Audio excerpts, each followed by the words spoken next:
বাজার কর্তৃপক্ষ কি বলবেন? বাজার কর্তৃপক্ষের কি বলবো, বলার তো কোনো ভাষা নেই। ওই এক কথাই বললাম, থলি করে যে টাকা থাকে, থলি করে টাকা নিয়ে আসতে হবে আর পকেটে করে জিনিস নিয়ে যেতে হবে, এছাড়া কোনো উপায় নেই। সেঞ্চুরি হাফ সেঞ্চুরি ছড়াছড়ি, এমন স্কোর কার্ড মাঠে হলে কলার তোলার সুযোগ মিলত রীতিমতো। কিন্তু এমন স্কোর কার্ডের জেরেই এখন পকেটে ছ্যাঁকা লাগার উপক্রম। রোজকার পাতে সামান্য খাবার জোগাড়েই নাবিশ্বাস উঠছে মানুষের। 100 পার করেছে কাঁচা লঙ্কা, টমেটো, বেগুন থেকে সাধারণ সবজির দাম। রোজকার সাধারণ আলু পটল কিনতে গেলেই মানিব্যাগ ফক্কা। বাঁকুড়া থেকে বহরমপুর, হাওড়া টু হলদিয়া চিত্রটা কম বেশি একই রকম। সাত সকালে বাজারে এসছি, আসতেই হবে, কিন্তু বাজারে এসে যা দেখছি তাতে হচ্ছে যে সমস্ত সবজির দাম অগ্নিমূল্য। আলু তো চাই, আলু এখনই 30 টাকা। আর সবজি বলতে আপনি ঝিঙা বলুন, টমেটো বলুন, বরবটি বলুন, বেগুন বলুন, 100 টাকার নিচে নেই। কাঁচা লঙ্কা 120 টাকা। ফলে নাভিশ্বাস উঠছে। এখন যে অবস্থা হয়েছে, থলি করে টাকা আনতে হবে আর পকেটে করে জিনিস নিয়ে যেতে হবে। আর আমাদের দেশে দুটো সরকার আছে, দেশের সরকার, রাজ্যের সরকার।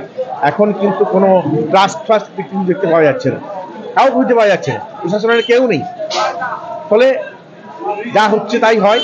গরিব মানুষ, খেটে খাওয়া মানুষ, আমাদের একবারে প্রাণ ওষ্ঠাগত। এই জায়গায় দাঁড়িয়ে ওই ডাল ভাত দেওয়ার কোনো উপায় নেই। কী যে হবে বলা খুব কঠিন। বৃষ্টি না হওয়ার কারণে মূল্যবৃদ্ধি, বৃষ্টি না হওয়া তো একটা ঘটনা, কিন্তু বৃষ্টি হলেও খড়েদের যে দাপট, সেই দাপট অব্যাহত আছে, ছিল, আছে এবং থাকবে যতক্ষণ না পর্যন্ত আমার রাজ্য, আমার দেশের সরকারের একটা নির্দিষ্ট নীতি থাকবে। সেই নীতি না থাকলে এই চলবে। বাজার কর্তৃপক্ষ কি বলবেন? বাজার কর্তৃপক্ষের কি বলবো, বলার তো কোনো ভাষা নেই। ওই এক কথাই বললাম, থলি করে যে টাকা থাকে, থলি করে টাকা নিয়ে আসতে হবে আর পকেটে করে জিনিস নিয়ে যেতে হবে, এছাড়া কোনো উপায় নেই। ফলে বাজার সেটা তো সম্ভব না সাধারণ মানুষ, খেটে খাওয়া মানুষের। ফলে যা হয় সেই হচ্ছে। সবজি একেবারে দুষ্প্রাপ্য হয়ে গেছে আমাদের কাছে। কোনো জিনিসের দাম, ঝিঙ্গা, পটল, সমস্ত কিছু 80 টাকা, 60 টাকা, 70 টাকা, 120 টাকা, এইরকম দাম। লঙ্কা 150 টাকা। কী করে চালাবো, এই তো খুব সমস্যায় পড়ে গেছে। আলুর দাম 30 টাকা কেজি, পেঁয়াজ 40 টাকা কেজি, আদা 25 টাকা, 250 টাকা কেজি। সেখানে আপনারা হোটেল ব্যবসার সঙ্গে যুক্ত আছেন, হোটেল চালাতে গিয়ে কতটা সমস্যা? এখন খুব অসুবিধা হচ্ছে। অসুবিধা মানে একদম খুবই অসুবিধা। মানে একদম চালাতে গেলে একদিকে যা আপনার আয় হচ্ছে, সবজি বাজারে সব চলে যাচ্ছে। অত্যাধিক এই বাজারে মূল্য বৃদ্ধিতে কি কারণ মনে করছে? ওয়েদারের জন্য মনে হয়। ওয়েদার, তারপরে রোদ চাষিরাই কি করে রোদ জোগাড়। আলুর দামের ক্ষেত্রে কি সরকারি নিয়ন্ত্রণ করা দরকার বলে মনে হয়? সেটি আমি কি করে বলবো বলুন। আমি তো দেখছি 30 টাকা কেজি আলু, সরকারের নিয়ন্ত্রণ রাখার কি বলবো সেটা বলতে পারবো না। বাজারে মেঘে বৃষ্টি নেই, যার জন্য মাল নেই, সবজি উৎপন্ন হয় না, প্রোডাকশন নেই, সবজি উৎপন্ন হয় না, সবজির দাম ওই জন্যই বেশি আছে। কিরকম কি দাম চলছে যদি একটু বলেন?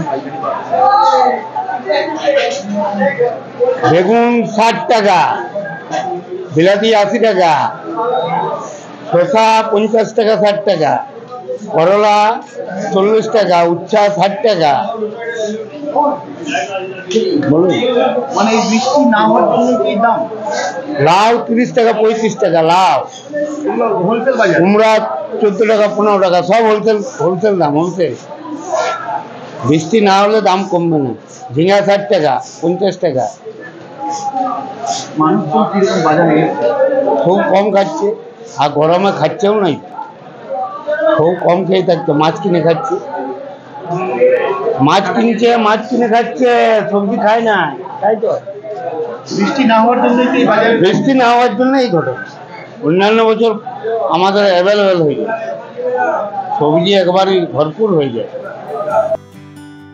এই সময় ডিজিটাল।